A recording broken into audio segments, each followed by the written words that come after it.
Okay, I just finished episode 6 of season 2 of Severance. Let's get into it. As usual, there is so much to discuss, but if I make this video too long, y'all are not gonna fucking watch it.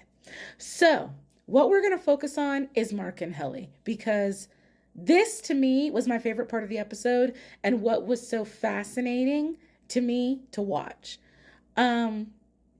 So we start out with Mark and Helly in the bathroom stall.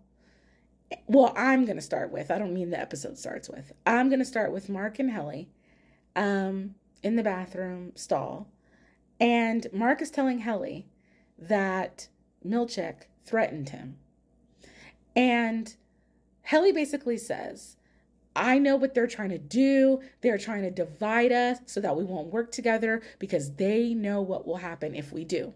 Now, I've been telling y'all in several videos that there's so much about this show and about Lumen that reminds me of like Lumen being a plantation and the Innies are the enslaved that work on that plantation. So we talk about divide and conquer, that's what enslavers did to our ancestors all the time. We talk about that all the time. And that's why they had Black people as overseers overseeing the work of the enslaved. So that's what that made me think of when she said that.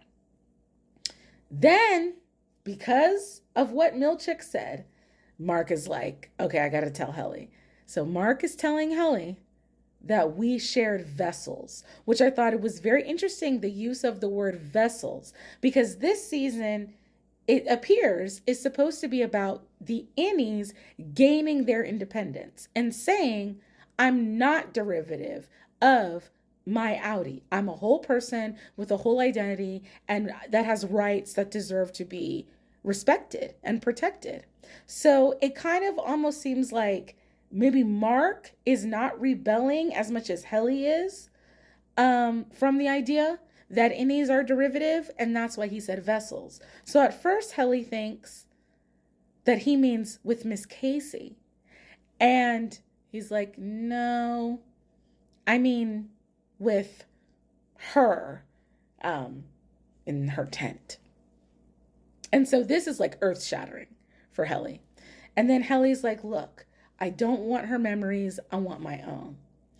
And this scene, I love this scene so much because, okay, so if you go back to when Mark, the Innie, was with Helena, obviously Helena's not a virgin, but Innie Mark is. And if you go back and watch that scene, he was behaving as somebody who had never had sex before.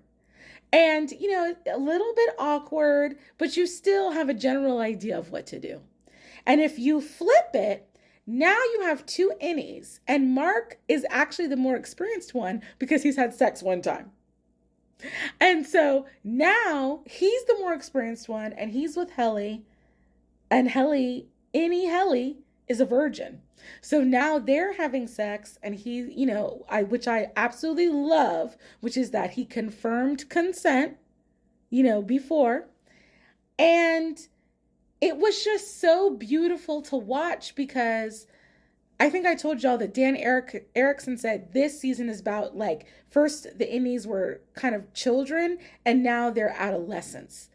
And I just love the way that this scene played out. And afterwards, where they look kind of disheveled, it was almost like they were teenagers that had just lost their virginity. And I just think to play that the way that Adam Scott and Britt Lower did, they are just such beautiful, incredible actors. And so that's why the dynamic between them is my favorite from this episode. And then also, you talk about Helena and Mark Scout meeting outside of Lumen and how creepy and weird that was. But also there was a flirtatious dynamic between them, because we know Helena absolutely sees the Innies as less than human. So in her mind, she has had sex with Mark. It's not that she had sex with Mark's Innie. It's that she had sex with Mark. And so um she is operating in that manner, I feel, but Mark is not, because Outie Mark, does not know that that happened. So it's just so incredibly fascinating. And I'm already at 5 minutes. So the last thing that I will touch on is Field saying that he believes Innies have separate souls from their Outies. And so your Innie could go to heaven, but maybe your Outie would go to hell. I don't believe that. I think what this season has emphasized to me, and what I very strongly believe, is that what has been confirmed to me is that your Innie is just very simply you, without the burden of what you have experienced in your life up until that point. That's all it is. So like if you take Dylan, for example, how Dylan's Outie he doesn't seem sure of himself. He doesn't seem ambitious. What happened to Dylan that made him that way? Because Dylan's Innie, we know, is highly like goal-oriented, super motivated, super committed to Lumen. Two completely different people. And so, well, two completely different personalities, I guess I should say. So that's what I want to know. Like, I need to know what made Dylan's Outie the way that he is. So yeah, let me know what you think about what I said in the comments. See you in my next video.